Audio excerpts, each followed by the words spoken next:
Hey guys, tonight we journey into a world you think you know, but trust me, you don't.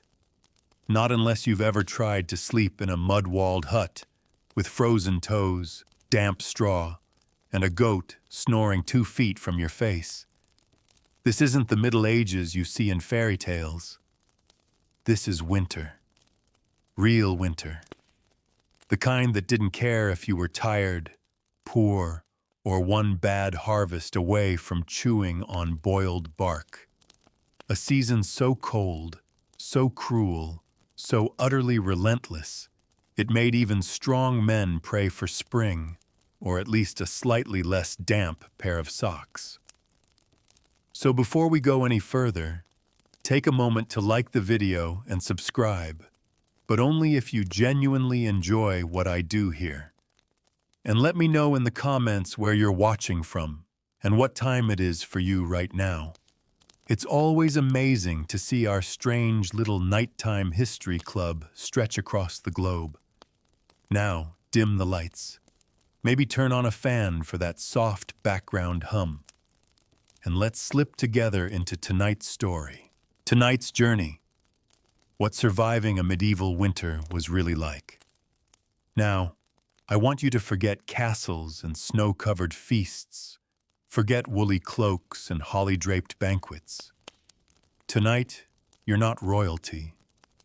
You're not even comfortably middle class, if such a thing existed back then. You're a peasant, a real one, which means no chimney, no pantry, and definitely no heated floors. The only thing between you and frostbite is your own body heat and the questionable insulation power of moss, dung, and hope. The truth is, medieval winter wasn't just a season, it was an enemy. A long, slow siege that returned every year to test your will. Food ran out, fires went cold, roofs leaked, toes blackened, babies didn't make it. Old people just stopped waking up. And every gust of wind that slipped through a cracked shutter carried with it the whispered reminder, you are not going to be comfortable again until May. But that's not even the worst part. The worst part is the boredom, the endless, wet, bone-deep waiting. Imagine sitting in the same room for 4 months straight. Same fire, same smells, same stew, same straw mattress that might as well be a small ecosystem at this point. And outside, just white, just gray, just death in its slowest, most exhausting form. So tonight, we're going to walk through it together, not as lords, not as knights. Just you, in the boots of an ordinary person trying to stay alive through an extraordinary season. We'll feel the chill. We'll scratch the flea bites. We'll eat the pottage that's mostly turnip and despair. And we'll learn exactly what it meant. Not just to survive a medieval winter, but to outwait it. Because that's what winter was. A slow, smothering war between you and the cold. And you didn't win it. You endured it. So get comfortable in your warm bed. Let your modern comforts wrap around you like a blanket made of miracles. Because what you're about to hear isn't just history. It's what your ancestors lived through. And most of them didn't have central heating. Ready? Let's open the creaking door of your hut and step into the cold. You wake up. At least you think you do. It's hard to tell at first, because the room is pitch black. Not the kind of soft, cozy dark that comes with blackout curtains, but the kind that feels heavy, damp, and full of things you don't want to bump into. The air itself is colder than your blanket. And when you exhale, You see your own breath drifting above you like a little ghost. Congratulations. You've just woken up in the middle of a medieval winter. The first thing you notice is your bed. Calling it a bed is generous. It's a sack stuffed with straw, or worse, just loose straw spread across the dirt floor. It crunches when you shift, and somewhere beneath you, something alive scurries deeper into the pile. A mouse, maybe two, and flees. Always flees. You itch before you're even fully awake. The straw isn't fresh either. It hasn't been changed in weeks, maybe months. It smells faintly of mildew, sweat, and goat, because everything in this house smells faintly of goat. The blanket over you is a rough woolen thing, scratchy against your skin and heavy with damp. It hasn't been washed since last summer, because washing thick wool in winter is a near impossible task. If you're lucky, there's a second one, but chances are you're sharing it with someone. Your spouse, your child, or all three of your children pressed against you like small, shivering space heaters. Families didn't spread out across bedrooms. Bedrooms weren't even a concept. Privacy didn't exist. Everyone slept in the same room, often in the same bed, huddled together for warmth. The sounds of morning filter in slowly. Not birdsong, not this time of year. Instead, it's the wind howling through cracks in the thatch roof.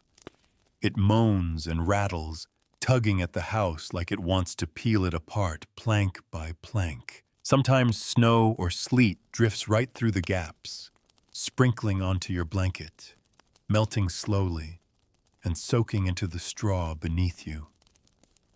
If you've ever wondered what it feels like to live in a roof that doubles as a sieve, this is it. Beside the wind, you hear coughing, a harsh, wet cough that belongs to someone in your family. Maybe your father, maybe your child. Coughing in winter is constant, a soundtrack you never escape.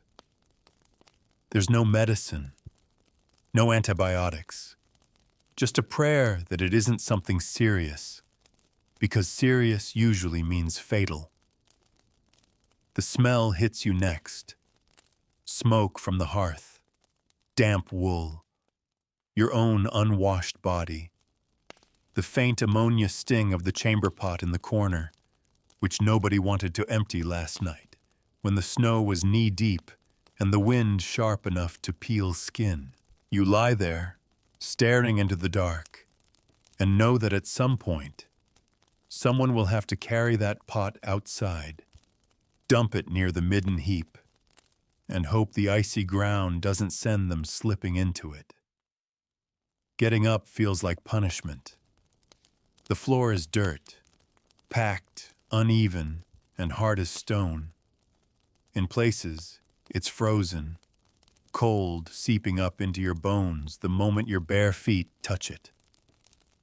If you were lucky enough to have rushes or straw scattered across it, they're damp, rotten, and crawling with little biting insects that survived the winter better than you. Every step is either squelch, crunch, or itch. The house itself is one room. The walls are made of wattle and daub, sticks plastered together with mud and straw, sometimes strengthened with animal dung. It's cheap and effective in summer, but in winter, the cracks gape open. The wind slides right through. You stuff rags or moss into the gaps, but the cold finds its way back anyway. It always does. The roof is thatch, a bundle of reeds tied together, and when it rains or snows, you hear the steady drip, drip, drip onto the floor. You pray it doesn't fall onto your straw bed, because once it's wet, it will never be dry again. There are no windows, not really. Maybe a hole in the wall covered with oiled parchment, if your family could afford that luxury. Otherwise, it's just shutters you close at night, letting the dark swallow you whole. And in winter, dark rules everything. Days are short, nights are endless. You sleep early because there's nothing else to do, and you wake up still exhausted, not because you've slept badly, but because cold sleep is never deep.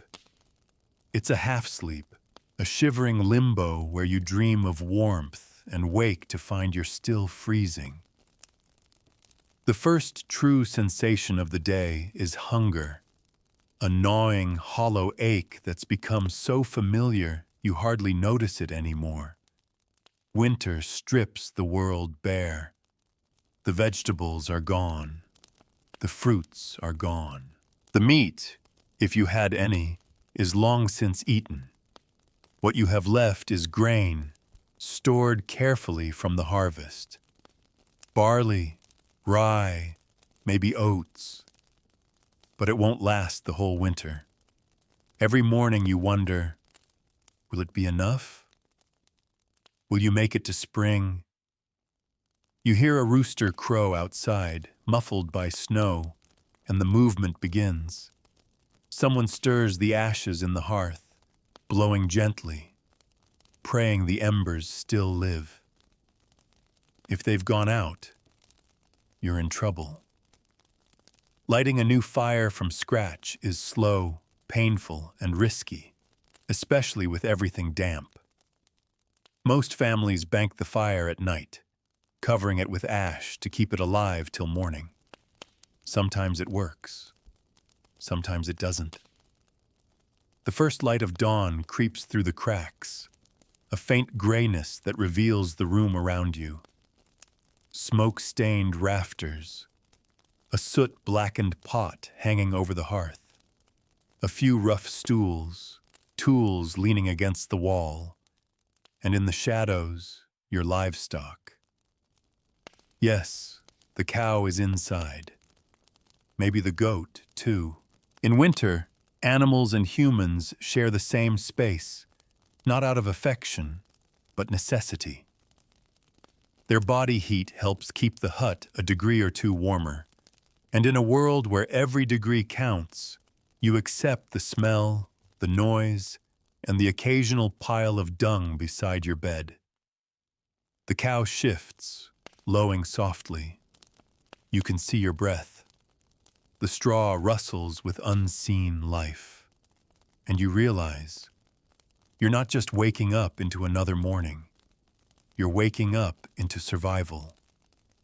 This is winter, not the festive kind with carols and mulled wine, not the romantic kind with snowflakes catching on eyelashes. This is survival winter, the kind where every cough is a threat, every meal is a question mark, and every morning is another tiny victory. And as you pull yourself out of the straw, rubbing your arms against the chill, you know one thing for certain. The day is only going to get harder from here. You shuffle across the dirt floor, clutching the wool blanket around your shoulders like it's your last defense against the cold, which in many ways it is. Your stomach growls, reminding you of the first order of the morning. Food. If you were living today, you might dream of coffee, of sizzling bacon, of the comforting weight of pancakes on a plate. In a medieval winter, though, breakfast is less about comfort and more about keeping death at bay for one more day. What's on the menu? Pottage. Again. Always pottage. It's the medieval word for whatever we had left yesterday, reheated until it resembles glue. The pot sits by the fire, blackened with soot, its contents simmering into something vaguely edible. You ladle it into a wooden bowl. It's thick, lumpy, and smells faintly sour because pottage is never fresh. It's an ongoing experiment, new vegetables or scraps tossed in on top of the old. You never really finish a pot of pottage. You just keep adding to it until it becomes a sort of immortal stew. It's hearty, filling in the way that wet clay is filling, and it's warm, which is its greatest virtue. What's in yours today? Mostly turnips, because turnips grow when almost nothing else does. Maybe some barley to bulk it out. A few scraps of onion, if you've saved any. If you're very lucky, there's a small shred of bacon floating somewhere in the pot like a lost treasure. But don't count on it. Meat is rare in winter, too precious, too expensive. Most of the pigs were slaughtered back in autumn, their meat salted or smoked to last, and even that is rationed carefully. If you get a taste of fat, you count yourself blessed. You lift the spoon to your mouth, blow on it, and swallow. It's hot, yes, but also gritty, the kind of grit that comes from millstones grinding grain with bits of stone mixed in. You chew and feel the crunch between your teeth. Medieval bread and porridge slowly wore teeth down to nubs, leaving people in their 30s with mouths like old tombstones. You wince, swallow, and tell yourself you're stronger for it. There's bread, too, or something pretending to be bread. A hard, dark loaf of rye, barley, or oats. Wheat bread is for the wealthy. For you, it's the heavy stuff, baked days ago, already stale. Cutting into it feels like working with masonry. You break off a piece, soak it in the pottage to soften it, and bite. It's sour, hard, and strangely smoky. If it hasn't gone moldy yet, you're grateful. Mold is ignored more often than it's discarded. You just scrape off the worst of it and carry on. And drink? Not water, never water. Not unless you want to gamble with parasites and sewage. Instead, you pour weak ale. It's low in alcohol, but strong enough to kill off most of the things in the water supply. Even children drink it. It's cloudy, flat, and tastes a little like bread someone left in a puddle. But it's safer than the alternative. If you're lucky, maybe you have a small jug of cider. If you're really lucky, a splash of wine left over from some feast day. But most mornings, it's ale. Always ale. Hygiene comes next, or what passes for hygiene. There's no soap, none that you could afford anyway. Soap exists, but it's a luxury made from animal fat and ashes, and your family has better uses for both. So you make do. You splash your face with icy water from a bucket. It shocks you awake, makes your teeth ache, and leaves your skin red and raw. If you're very devoted, maybe you rub a little sand or ash into your skin to scrape off the worst of the dirt. Your teeth, if you care for them at all, are rubbed with a cloth or perhaps a twig. No mint toothpaste, no whitening strips, just a grim hope that grinding on gritty bread hasn't already ruined them. Bad breath is the norm. Rotten teeth are the norm. Nobody notices, because everyone smells faintly like a damp barn anyway. And then there's the chamber pot. It sits in the corner, waiting. Someone has to carry it outside to the midden heap or the open ditch that passes for a sewer. This is your morning ritual, as necessary as breakfast. You grip the pot, avoid breathing too deeply, and step out into the snow. The cold hits you like a hammer, turning your breath into white clouds. You dump the contents, listening to the splatter, and hope you don't slip and join it. Sanitation is primitive, and winter only makes it worse. Waste freezes, piles up, lingers. You wrinkle your nose and hurry back inside. Bathing is rare, maybe once a week, maybe less in the winter. You don't strip off in icy weather unless you have to. When you do, it's usually in a wooden tub, the same one everyone else in the family uses, water hauled in by bucket and heated painfully slowly over the hearth. By the time it's your turn, the water is lukewarm and brown, and you wonder if being dirty was better. The smell of smoke clings to everything, your hair, your clothes, your skin. It becomes part of you. The fire is your lifeline, but it's also your fumigator. The smoke seeps into your lungs, stings your eyes, and fills your chest with a cough that never really goes away. You scratch your scalp, feel the tiny crawl of lice and sigh. Everyone has them. Rich, poor, children, priests. No one escapes. By the time you finish your morning routine, you're not refreshed, not clean, just slightly less dirty, slightly less hungry, and ready to face a day that promises more of the same. You tie your cloak, pull your shoes, if you own any, over your feet, and step toward the door. Outside, the wind howls. The fields lie frozen. Survival waits, and as you leave, you glance back at the hearth. The fire flickers low, and you remember, if it dies, so do you. You stand in the doorway, staring out at the gray-white landscape. Before you face the cold, you pull your cloak tighter around your body, already knowing it won't be enough. Medieval clothing isn't about style or comfort. It's about not dying immediately. Your main garment is a tunic.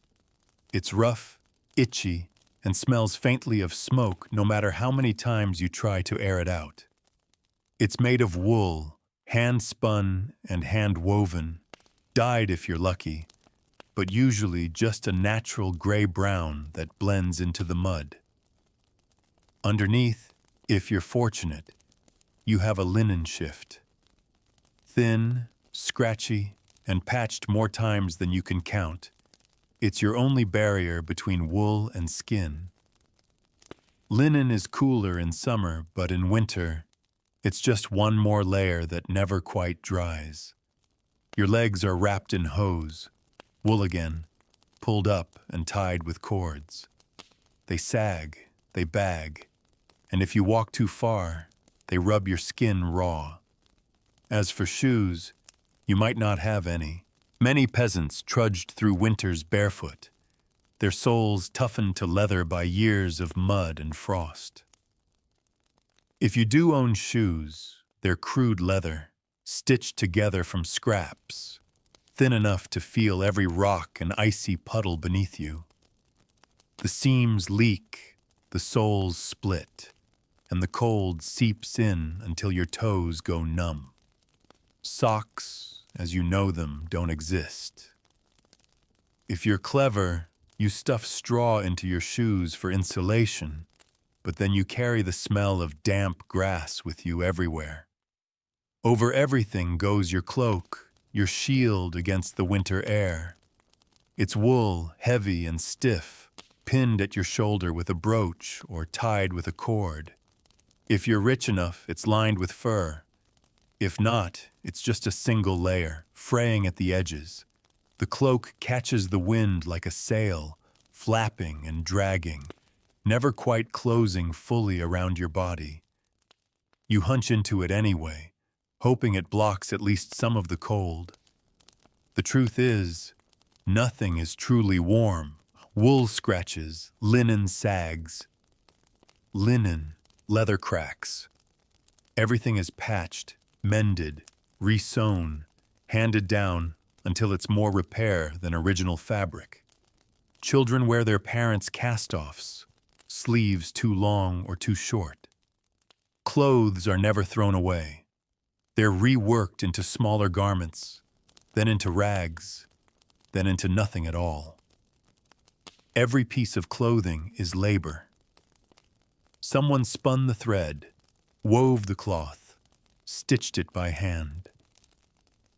Losing a tunic isn't just losing clothes, it's losing weeks of work. Your head is bare, unless you're lucky enough to have a hood.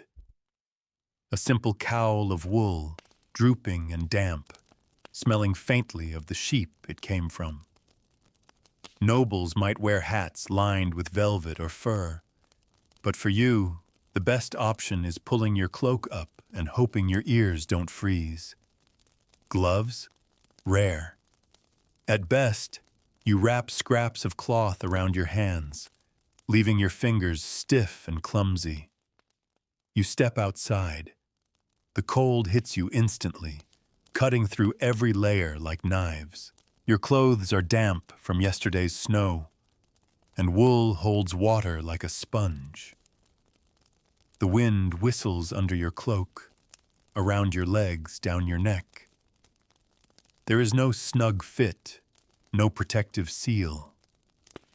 Winter air seeps in everywhere. Your home behind you doesn't offer much more comfort. It's a hut, a single-room structure of wattle and daub. The walls bow inward slightly, warped by years of damp and patched with whatever materials were at hand. More mud, dung, straw, stones. They don't keep out the cold so much as argue with it. The wind finds cracks no matter how carefully you stuffed them with moss. Rain seeps in and runs down the walls, leaving streaks of dark mud. The roof is thatch, bundles of straw tied together. It looks rustic in paintings. In reality, it leaks. The thatch sags, darkened with moisture, and in places, it caves in, dripping steadily into the room below. In summer, birds nest in it, mice scurry through it, and insects crawl down into the rafters. In winter, it simply grows heavy, holding water like a sponge, until the snow above crushes it down further. Inside, the floor is dirt, packed hard, but still dirt. When it rains, water seeps up from below. When it snows, the melted runoff drips in. You scatter rushes or straw over it, replacing them every few weeks. The rushes rot, turning into a damp, smelly mat alive with fleas. If you're unlucky, mold creeps across the floor and walls, leaving black stains and a sour smell that clings to everything. Furniture is minimal. A wooden stool, a rough bench, maybe a chest for clothes. The bed, such as it is just straw in a sack, laid on the floor or on a simple wooden frame. In winter, the straw is damp and crawling with pests. The blankets are wool, heavy and scratchy, trapping smoke as much as warmth. The hearth is your only source of heat and light. A pit in the center of the room, sometimes ringed with stones, sometimes just dug into the dirt. The smoke curls upward, searching for a way out. There is no chimney, just a hole in the roof, if that. Much of the smoke lingers inside, stinging your eyes, coating your lungs, blackening the rafters above. You cough constantly, a rasping, hollow sound that everyone shares. In time, the smoke will scar your lungs, leaving you breathless, hacking, and old before your years. Light is scarce. In summer, the sun filters through the doorway. In winter, it's just the fire. Candles are rare and precious, made of tallow, animal fat poured into molds. They smoke, they stink, and they sputter, but they last longer than rushlights. Rushlights are reeds dipped in grease, burning for a short time, dripping fat as they go. Neither gives much light. The room is always dim, shadows clinging to corners, the glow of the fire flickering against soot-stained walls. Privacy doesn't exist. The entire family lives in the same space. Parents, children, grandparents, even livestock in the coldest months. The cow, the goat, the chickens, they all share the room with you, their warmth raising the temperature by a degree or two. Their smell raises it by much more. Dung is scraped aside into heaps, drying slowly in the corner. Flies still hover even in winter, persistent, buzzing in the smoky air. And pests are constant. Fleas bite at your ankles. Lice itch at your scalp. Rats scurry across the rafters, searching for scraps. They gnaw at grain sacks, nibble at bread, leave droppings in the corner. Cats, if you have them, keep them in check, but never fully. You sleep to the sound of scratching, scurrying, and the occasional squeal of a rat caught too late. Your house is not protection. It is a thin shell against the cold, the wind, the rain. It keeps you alive, but only just. You look at the walls and see cracks. You look at the roof and see leaks.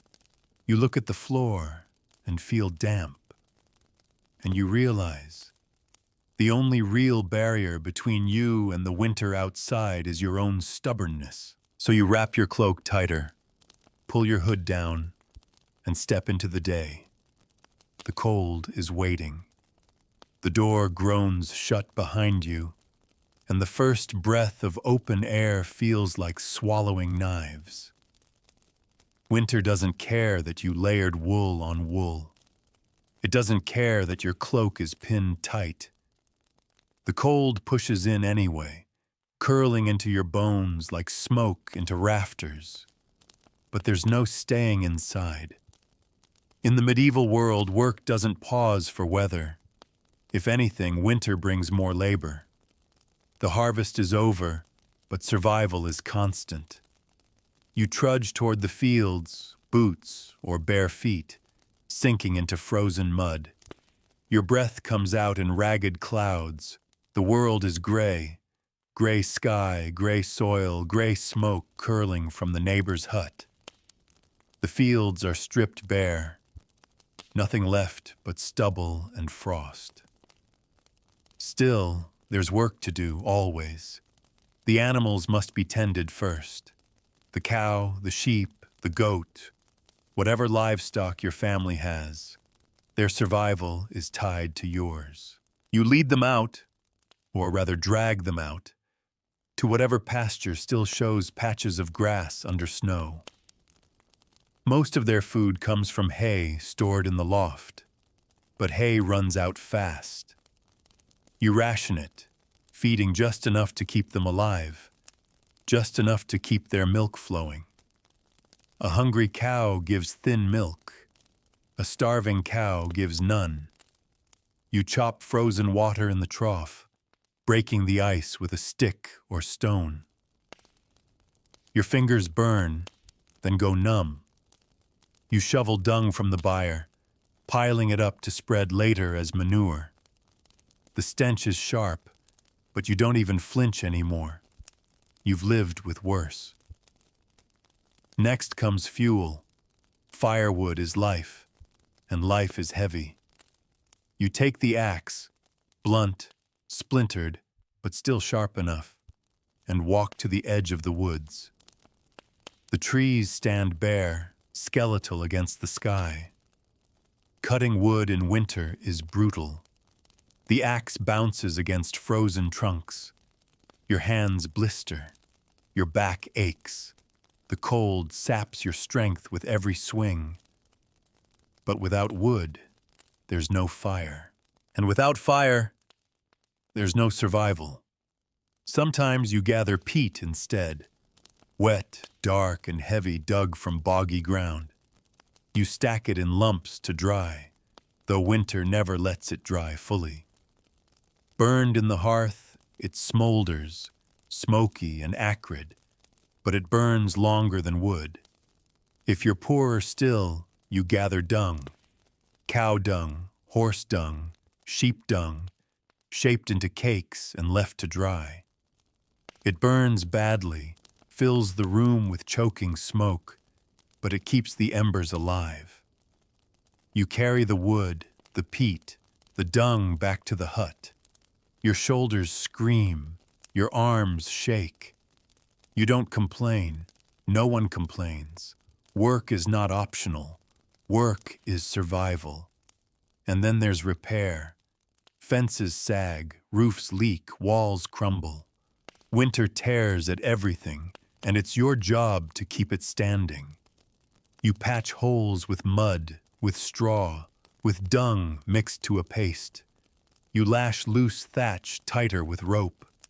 You set stones back into walls. Every fix is temporary. Every patch is another battle against a season determined to destroy your home piece by piece. If you're a woman, your labor is doubled. You rise as early as the men, tend the fire, grind the grain, fetch the water, spin the wool, weave the cloth. Your hands are raw from work. Your back aches from bending, lifting, kneeling. Children tug at your skirt, crying from hunger, coughing from sickness. You hush them, feed them scraps, pray they make it to spring. And then you keep working, always working. Children aren't spared either. Even the smallest carry sticks for the fire, fetch water from the stream, scatter grain for the chickens. Childhood as you know it doesn't exist. Childhood is just smaller labor. The tools you use are primitive, brutal extensions of your own body. A wooden plow pulled by an ox, groaning through frozen soil. A sickle, its blade dull from years of sharpening. A hoe, splintered from the last stone it struck. Every tool is precious, patched and repatched, because forging new iron costs more than you can imagine. If the plow breaks, you pray the blacksmith can fix it, because without it, you're ruined. Work continues until your body protests, and then continues still. Hunger gnaws at you. Cold slows you, but the tasks don't stop. The animals won't feed themselves. The firewood won't walk itself to the hut. The roof won't hold itself up, and danger lurks in every movement. Slip with the axe and you slice your hand. Drop a log, and it breaks your foot. Fall into the icy stream, and you might not live to dry off. There is no hospital waiting, no doctor's office, just herbs, prayers, and hope. Injury in winter is almost always a death sentence. The overseer doesn't care either. If you're working on a lord's land, his reeve or steward watches with sharp eyes. Too slow? Lazy, he calls you, and finds you in grain you can't spare. Too clumsy? He lashes you with a stick. Too defiant? He drags you before the manor court. Justice is swift, cruel, and never in your favor. If you're a serf, bound to the land, you have no choice. You labor not just for your family, but for your lord. You pay rents in grain, in labor, in chickens. You repair his roads, mend his fences, carry his wood. You trudge to the fields in snow, bow to his steward, and break your back for his wealth. The day stretches long. The sun rises weakly, drifts low across the sky, and sinks again before you've finished. Darkness comes early, heavy, suffocating. You stagger back to the hut, arms aching, back bent, hands raw. The fire greets you with smoke, not warmth. The family greets you with silence, too tired to speak. This is labor in winter. Not heroic, not noble, just endless, exhausting, dangerous. You don't work for pride. You don't work for wealth. You work to see another dawn. And as you sit by the hearth, smoke stinging your eyes, body trembling with fatigue, you realize the winter isn't just outside. It's inside too, in your bones, in your lungs, in your very breath. And it will stay until spring, if spring comes at all. Night has fallen again. The work is done, or at least done enough to prevent disaster. You sit by the fire, staring into its smoky glow, and you think about survival. Not just the kind that depends on food and firewood, but the kind that depends on something less tangible: belief. In the medieval world, belief isn't optional. It wraps around every moment of your life like the smoke in your hut, choking, clinging, but also strangely comforting. You don't just believe because you want to. You believe because you must. Because without it, the world makes no sense at all. The church bell is the heartbeat of your village. It tolls in the morning, dragging you from your straw bed. It tolls at Mass, gathering everyone into the cold stone church. It tolls at night, reminding you to pray before you sleep, because you may not wake, and your soul must be ready. Religion explains the misery of winter, the hunger, the cold, the sickness. These aren't just bad luck. They're punishments, warnings, lessons from God. At least that's what you're told. When the firewood runs low, when a child coughs too hard, when the snow piles against the door, you whisper prayers not for comfort, but for mercy. Inside the church, the air is no warmer than outside. The floor is stone. The windows are narrow slits, and your breath rises in pale clouds as you kneel. The priest speaks Latin you barely understand, but his gestures are clear. He lifts the host. He blesses the bread, and you cross yourself, hoping that heaven is watching. You're told that suffering here earns peace later. The cold is a test. Hunger is a test. Obedience is a test. And if you endure with patience, if you accept your lot, your soul will be rewarded. Question too much, complain too loudly, and you risk more than gossip.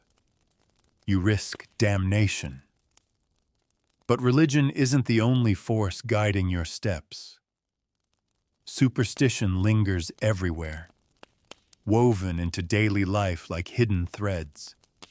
The boundary between sacred and fearful is thin, fragile, and easily crossed. You spit 3 times when someone sneezes to ward off evil. You hang herbs above the door to keep spirits out. You cross yourself when the wind howls, because who knows what rides on the night air. You whisper charms as you bank the fire, asking it to live until morning. The winter nights feel long, too long, and in the darkness, stories crawl out. Stories of spirits that stalk the snow, hunting careless travelers. Stories of witches who ride the wind, stealing milk from cows and breath from children. Stories of the wild hunt, a phantom procession of horsemen sweeping across the sky, bringing death to those who hear it. When the dogs bark at nothing, you wonder if the hunt is passing overhead, and you huddle closer to the fire. Even the churchyard feels uneasy. Graves lie shallow, mounds of earth covered in frost, wooden crosses tilting in the snow. You step carefully when you pass, because everyone knows the dead don't always rest easy. On long winter nights, you swear you hear the earth shift, and you mutter a prayer just in case. The calendar itself is sacred. Winter is punctuated with holy days, feast days of saints, Christmas, Candlemas. These days bring brief relief, small moments of celebration. A little extra food, a little ale, a candle lit in the darkness, but they also come with rules. Fasting days, when you eat less than you already do. Days of abstinence, when even small comforts are forbidden. The church is always present, always marking time, always reminding you of sin and salvation. And you carry talismans. A cross carved from wood, worn smooth from handling. A pouch of herbs tied with string, a charm stitched into your cloak. These things protect you, or at least you hope they do. You don't speak of them too loudly, not with the priest nearby, but you don't let go of them either. Faith is for the church. Superstition is for survival, and in winter, you need both. Every illness is a battle between body and spirit. A cough might be the devil testing your faith. A fever might be punishment for unconfessed sins.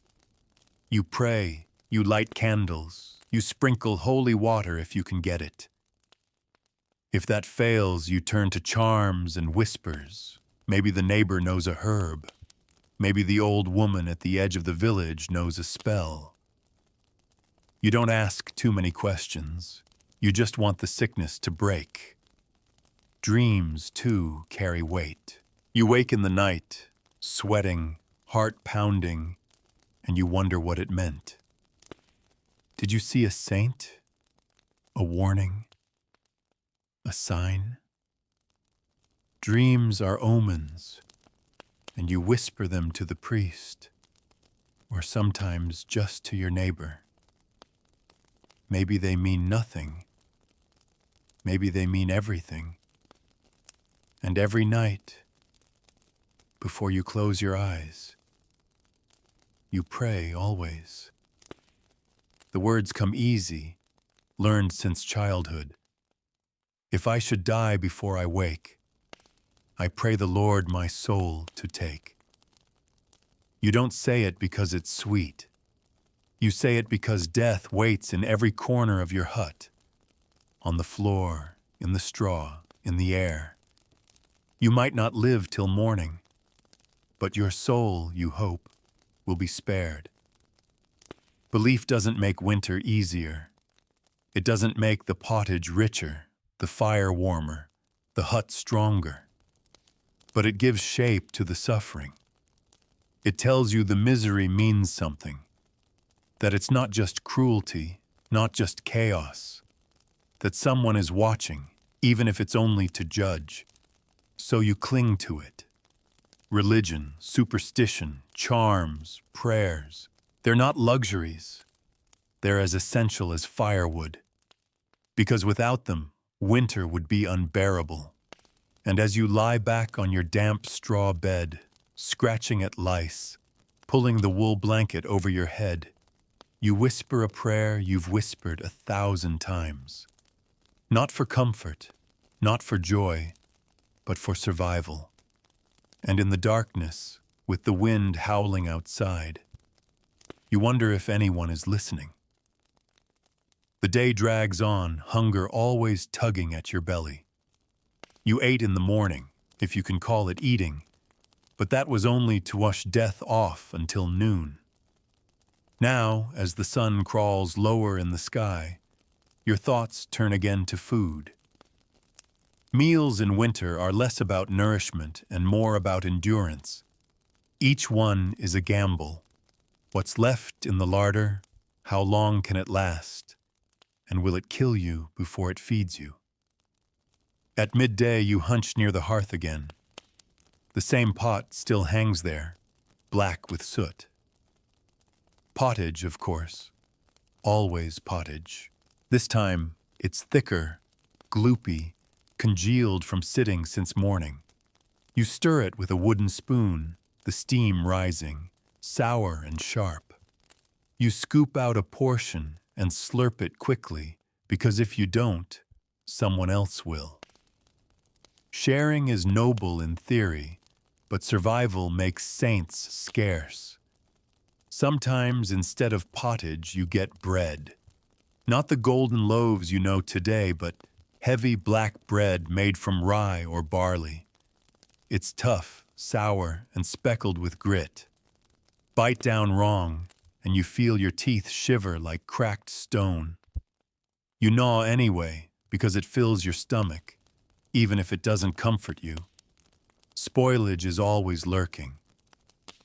Meat, if you have any, smells suspicious long before you dare admit it's bad. Salted pork turns slimy, smoked fish grows soft, and everything crawls with the possibility of worms. You learn to cut away the worst bits, add extra herbs, and hope you don't spend the night doubled over in agony. Food poisoning isn't a medical inconvenience here. It's a death sentence. Water, again, is unsafe. You drink ale, thin and sour, brewed weak enough to keep the family upright. Children drink it too, their little mouths puckering at the bitterness. It doesn't taste good, but it won't kill you as fast as water from the ditch. Sometimes cider or watered wine makes an appearance, but those are luxuries, fleeting and rare. Festivals bring a reprieve, at least for a day. Christmas, Candlemas, saints' feasts. On those days you might eat meat, maybe roast pork, dripping with fat, maybe a goose if the Lord allows it. The smell fills the hut, rich and greasy, so rare you nearly weep when it hits your tongue. But the feast is gone in hours, and the next day, it's back to turnips, always turnips. Meals are never solitary. The family eats together, crouched on benches or the floor, bowls in laps, fire smoke curling into their eyes. Conversation is sparse. There's nothing new to say. Only work, only hunger, only the cold. Sometimes, though, you share stories. Old tales of saints, of battles, of ghosts. The words weave through the smoke, a thin comfort, fragile but real. And when food is gone, when the bowls are licked clean and the pot scraped bare, attention turns to entertainment, or what passes for it. There is no theater in your village, no strolling musicians most days, no libraries of books. Entertainment is whatever you and your neighbors can invent before darkness claims the evening. The tavern, if your village has one, is the heart of it. You step inside, boots squelching, and the smell hits you first. Ale, sweat, smoke, and something vaguely rotten. It's overwhelming, but it's alive. The air is thick with laughter, shouts, songs shouted off-key. Men slump over mugs, women gossip by the fire, dogs skulk under benches, waiting for scraps. The floor is dirt, layered with straw, soaking up spills and spit alike. You sit on a wobbly bench, the wood slick with ale, and you drink. Ale is cheap, weak, and everywhere. Wine, if available, is sour and watered down.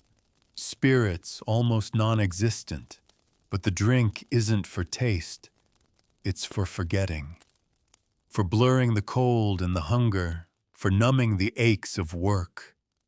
You drink, you laugh too loudly, and for a short while the winter feels less cruel, Music fills the air.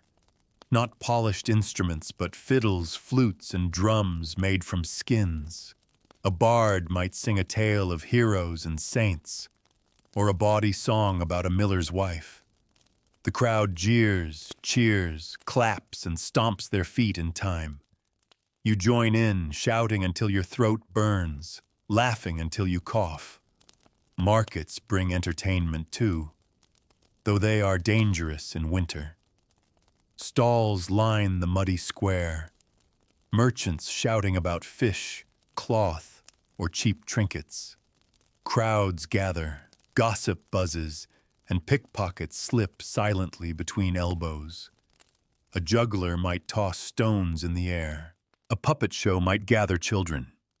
A preacher might thunder about sin, his voice carrying above the noise. The market is not just for buying. It's for being, for seeing others, for reminding yourself you're not alone in the fight against the cold.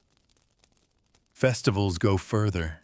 Fiddles play, dancers stomp in the mud, bonfires roar into the night. You watch shadows dance on the walls, faces flushed with fire and ale. You might join the circle, hand in hand, stamping your feet against frost, singing the old songs until your voice cracks. For a few hours, the cold fades, but not all entertainment is communal. In the hut, after supper, you gather around the hearth. The fire spits and pops, smoke curling to the rafters. Someone tells a story of knights, of saints, of creatures lurking in the woods. The children huddle close, eyes wide. You smile faintly, though your stomach growls again.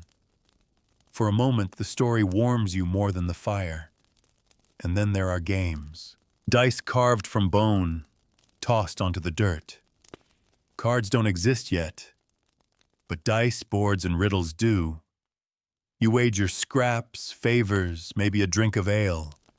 You laugh when you win, grumble when you lose, and remind yourself that even losing is better than silence. But winter evenings are long. After the laughter fades, after the tavern empties, after the last ember glows weak in the hearth, the silence presses back in. The cold creeps under the door. Hunger stirs in your belly. You lie down on your straw bed, your cloak wrapped tight, and you think of feasts you'll never taste, of warmth you'll never know, of stories that end with spring actually coming. Meals keep you alive. Entertainment keeps you human. Neither is enough to make the winter kind, but without them, you wouldn't make it through at all. The cough you heard this morning hasn't stopped. It rattles from the corner of the hut, deep and wet, each hack shaking the straw bed. You listen to it as you chew your supper, and though you don't say anything, the same thought curls in everyone's mind. Will they make it through the winter? Illness isn't an accident here. It's an expectation. Everyone is sick, always. The cold gnaws at lungs, the smoke clogs throats, the damp creeps into bones. Children cough constantly, their small bodies rattling with fevers. The elderly moan in their sleep, joints stiff and swollen.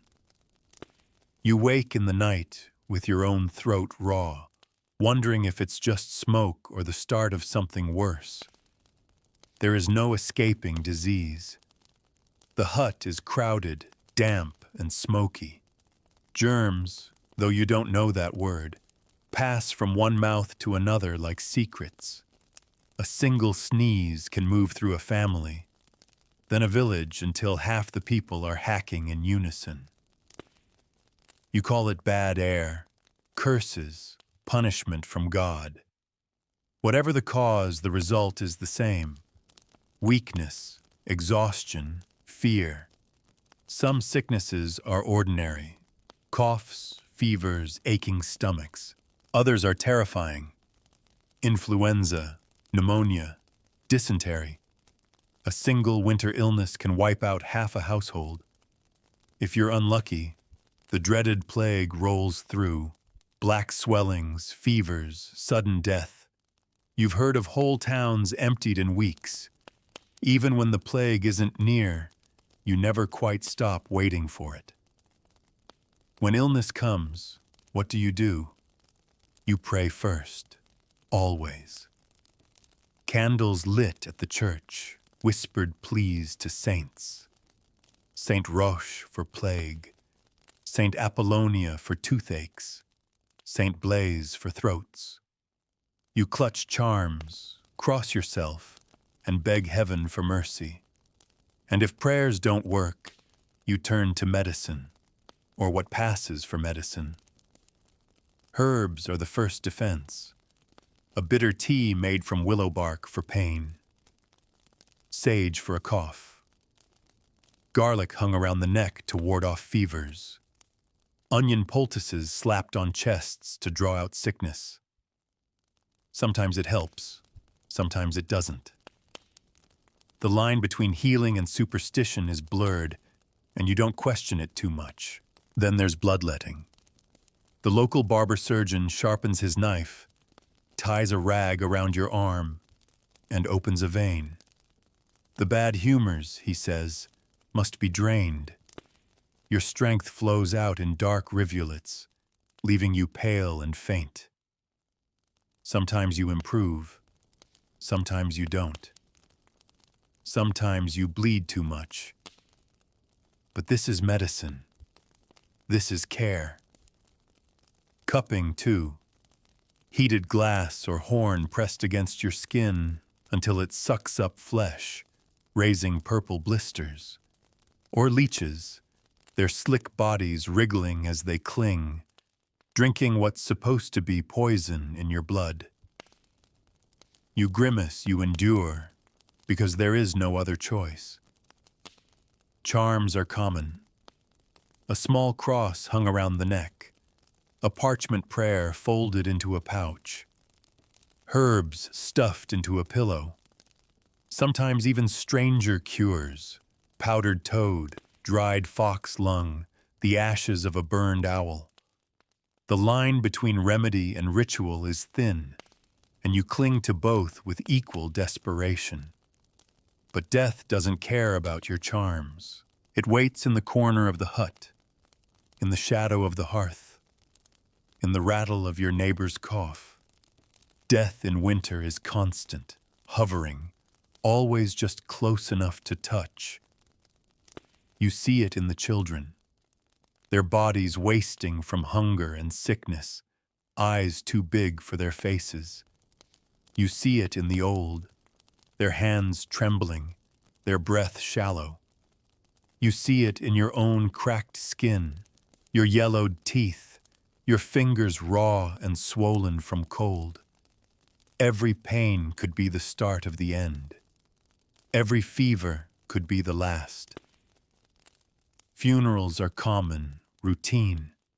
The church bell tolls, villagers gather, and a body wrapped in cloth is lowered into frozen ground.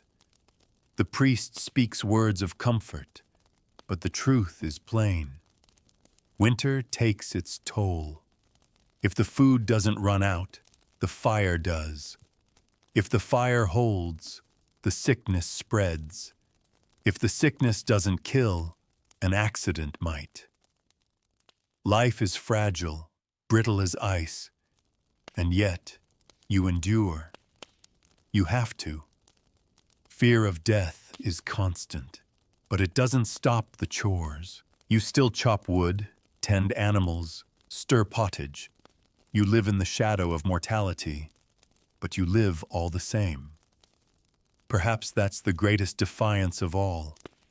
Sometimes you even laugh.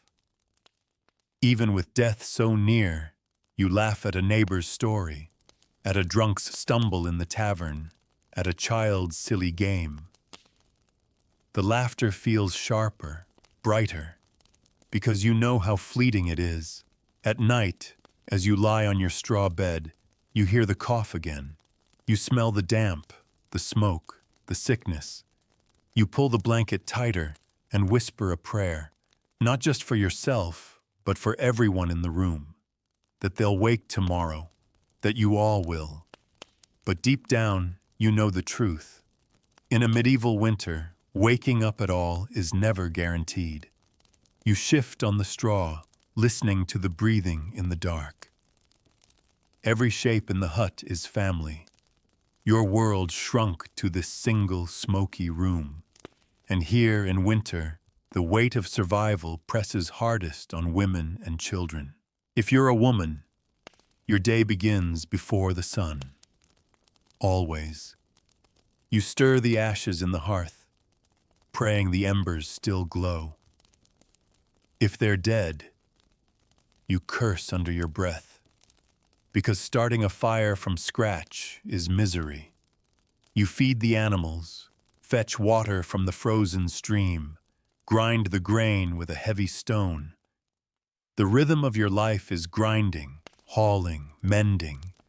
Your hands are cracked and red. Your nails split. Your back bowed from endless work. Clothing the family is your duty, too.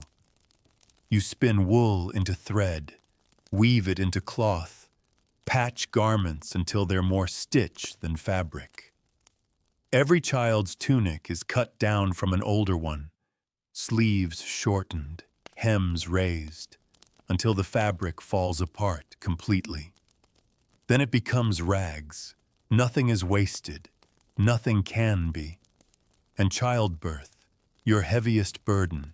Pregnancy isn't a question of if, but when. There is no privacy, no medicine, no safe delivery room. Just you, the midwife if you're lucky, and the floor of the hut. You grip the straw, bite your cloak, and pray to the Virgin. Sometimes both mother and child live. Sometimes one doesn't. Sometimes neither. Every birth is a gamble, and winter makes it crueler. Cold air, weak mothers, hungry babies. Many don't last through the first nights. If you're a man, you expect this. Women's pain isn't news, it's life. But if you're a woman, it's your reality. You bury the children that don't make it, grieve quietly, then go back to tending the fire. There is no rest. Children grow up fast, too fast. By 5 or 6, they work, scaring crows from fields, carrying water, feeding chickens. By 10, they haul wood, herd animals, spin wool. Play exists, yes. Games with sticks, stones, scraps, but never for long. Childhood is brief, swallowed by hunger and duty, and death. Always death. Half the children born will never see adulthood. Winter thins them first. The coughs, the fevers, the cold nights. A baby cries weakly in the corner, its breath rattling. You hope it survives, but you've seen too many not. You've learned not to hope too loudly. If you live long enough, family becomes your anchor and your prison. Everyone shares the same room, the same smoke, the same damp straw. Privacy doesn't exist. You dress in front of each other, sleep shoulder to shoulder, relieve yourself in the same chamber pot. You hear every cough, every whisper, every sigh. Secrets are impossible. Intimacy is thin, choked by exhaustion. Still, bonds run deep. Family is survival. A child carries wood because you can't. A wife spins wool while you mend tools. A grandfather tells stories while little ones huddle for warmth. You might grumble, fight, snap, but you can't live without each other. Alone, you wouldn't last a week. Roles are strict, dictated by custom, by church, by necessity. Men labor in the fields, chop wood, pay rents. Women grind, mend, birth, bury. Children learn both, taking on what's needed. Old people, if they live, drift into shadows, their wisdom respected, their frailty tolerated, until food runs low. Then their survival becomes another question mark you don't dare voice. You don't marry for love. You marry for survival. Families join through land, through livestock, through bargains struck by parents. A wife is another pair of hands, another womb for children. A husband is labor in the field, protection at night.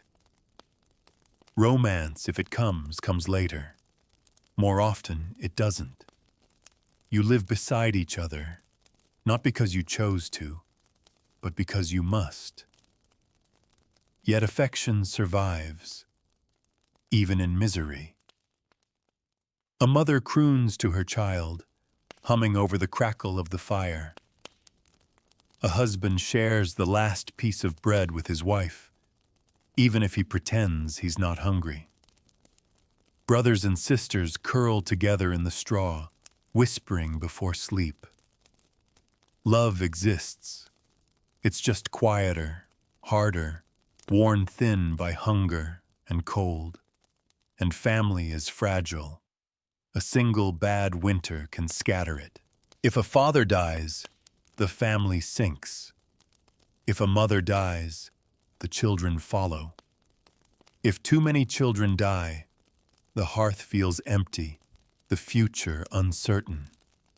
Every member is vital. Every loss is disaster. At night, lying in the dark, you feel the weight of your family pressed against you. Their warmth keeps you alive. Their coughs remind you of danger. Their breathing lulls you into uneasy sleep.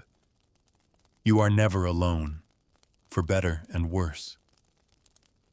This is family in winter, tight, strained, bound together by necessity. It is love sharpened by hunger, affection clouded by fear, survival stitched into every relationship. And as you drift to sleep, you wonder if tomorrow you'll still hear the same number of breaths in the dark. The weak winter sun crawls across the sky, and the afternoon brings no rest.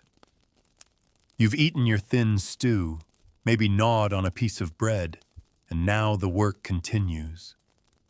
Survival in winter doesn't leave space for idleness, but this time of day brings more than labor. It brings friction. You head back into the fields, trudging through mud and frost. Maybe you're repairing a fence, maybe chopping wood, maybe feeding animals. But no matter the task, someone is watching. The steward, the bailiff, the reeve, men appointed by the Lord to keep peasants in line. Their eyes measure your pace, your effort, your obedience. You're not just surviving winter, you're surviving them. Taxes don't pause in the cold. The Lord still wants grain, chickens, firewood, labor. Even if your family is hungry, even if your store is nearly gone, you hand it over.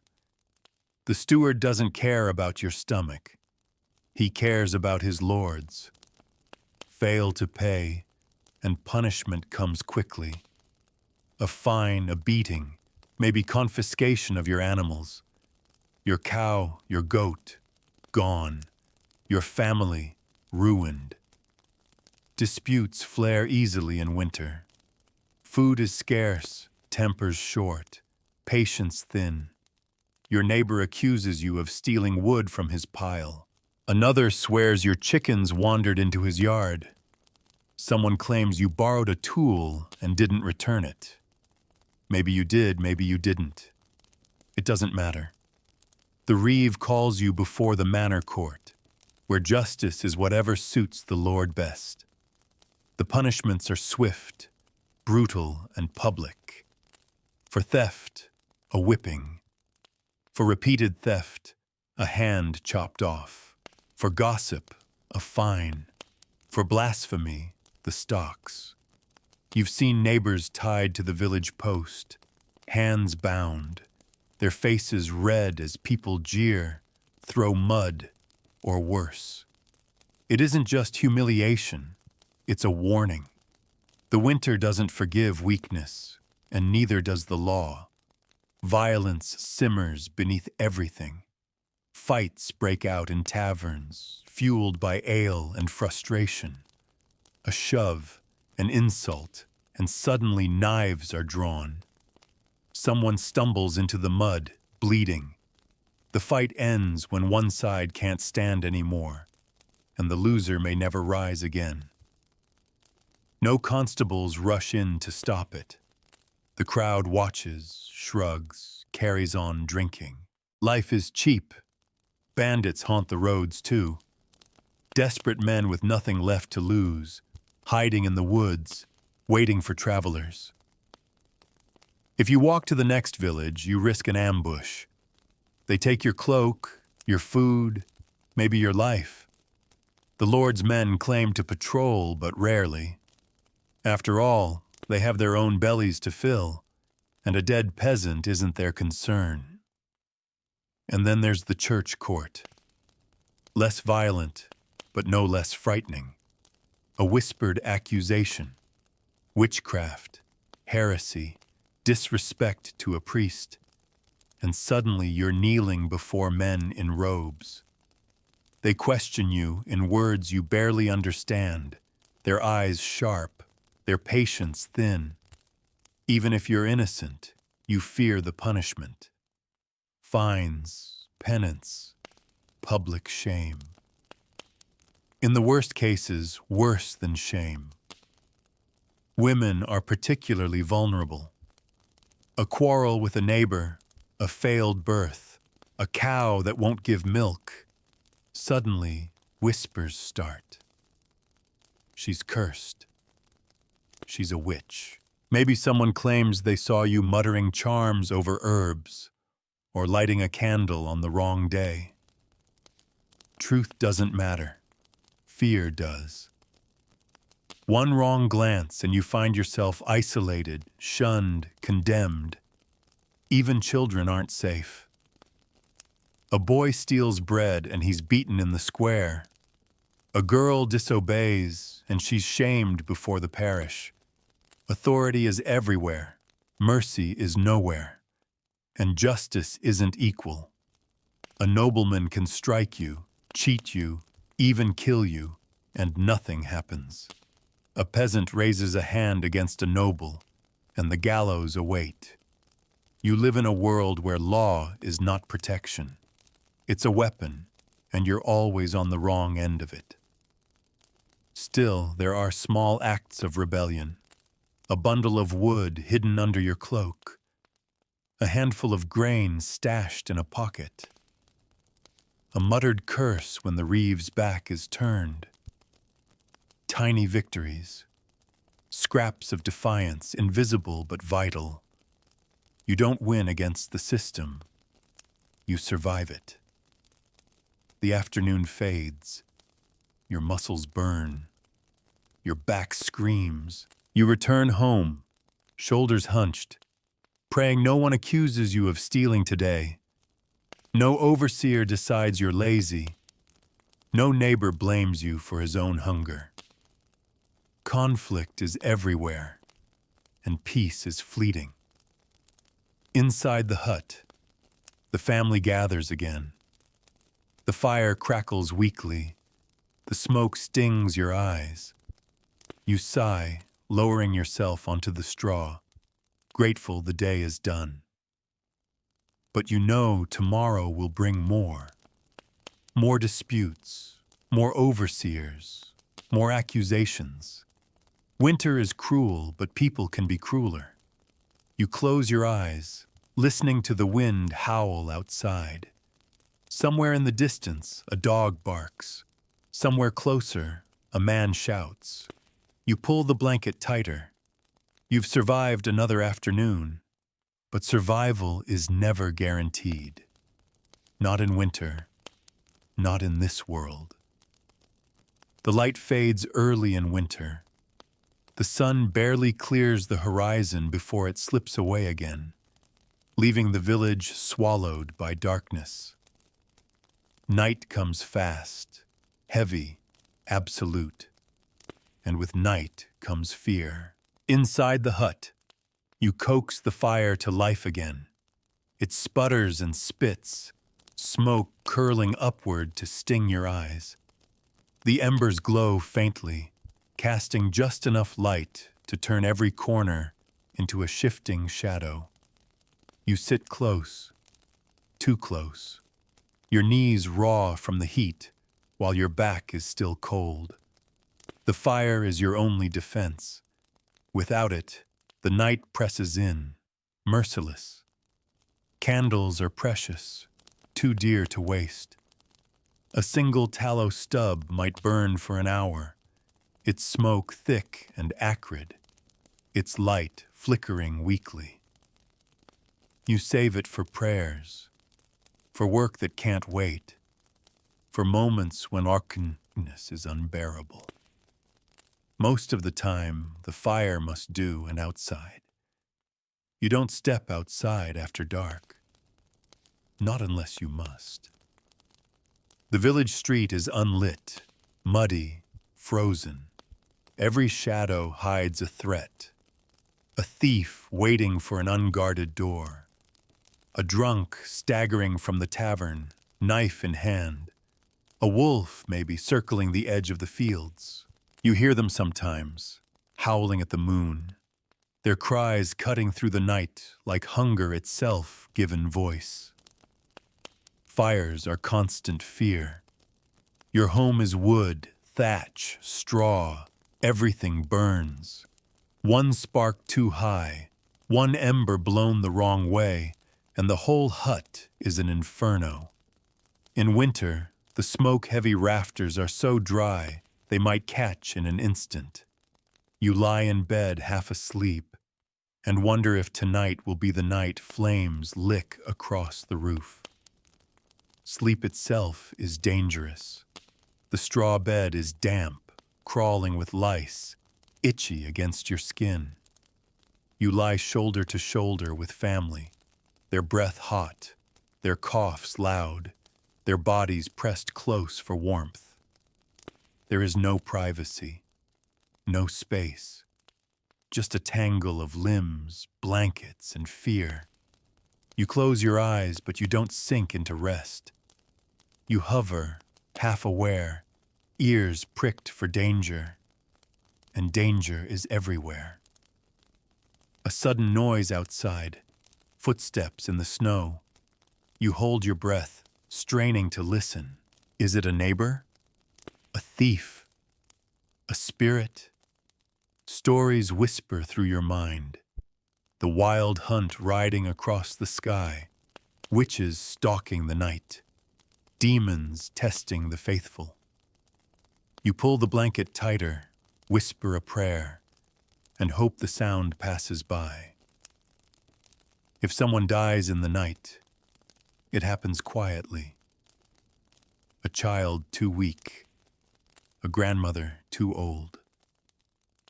You wake in the morning to stillness, to cold skin, to grief muffled by necessity. There's no screaming, no wailing, just the silent, grim task of wrapping the body and preparing a shallow grave in the frozen earth. Death waits in every nightfall. Even dreams bring no peace. They are filled with omens, visions, warnings. You dream of wolves, of darkness, of faceless figures whispering your name. You wake with your heart pounding, unsure if it was just a dream or something more.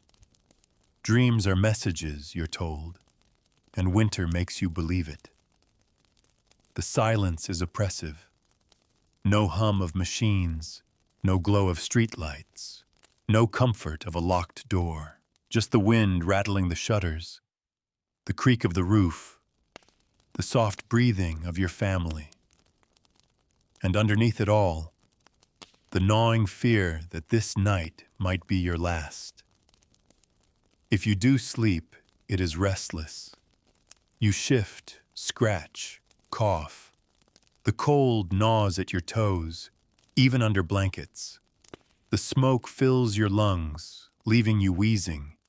You wake again and again, never truly rested, always waiting for morning. Night is not safety. Night is survival by inches, by the fire that doesn't die, by the door that stays barred, by the hope that wolves, thieves, and spirits pass you by. You lie awake, staring into the dark, and whisper to yourself, just make it until dawn, because dawn is no guarantee. The embers glow low now, their crackling softened to faint pops and sighs. The hut is dark, heavy with smoke, and outside the wind claws at the shutters. But you're still here. You've survived another day in a medieval winter. Think back on it. Waking in damp straw, cold biting your skin before you even stood. Eating a bowl of pottage so plain it was more duty than meal. Wrapping yourself in itchy wool, stepping out into frozen mud, chopping wood until your arms shook. Praying sickness would pass your family by. Watching for the reeve, the steward, the neighbor with too many accusations. And finally, curling into the smoky dark, waiting for morning to come. This was life in a medieval winter, hard, harsh, relentless. Survival wasn't guaranteed. Every day was another contest between hunger and endurance, between sickness and stubbornness. And yet, people lived it. Your ancestors lived it.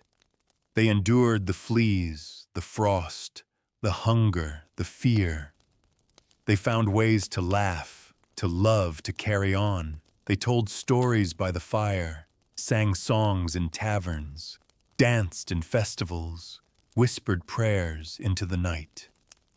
They didn't make winter easy, but they made it through. You don't have to. You don't have to wake up in damp straw.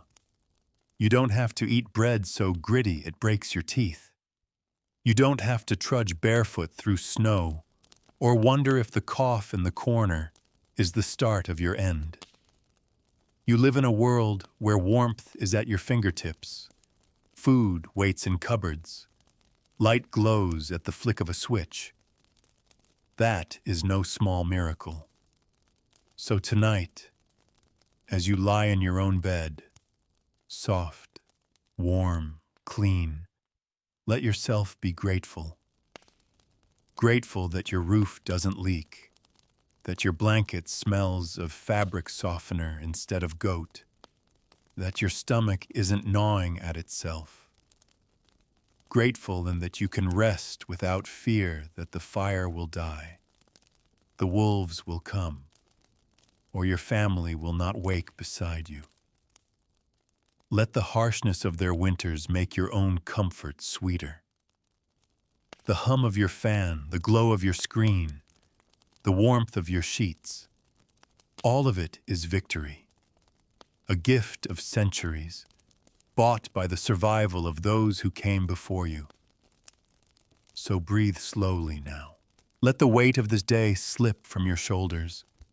Feel the softness of your pillow, the warmth of your blanket, the safety of your home. You don't need to fight the cold tonight.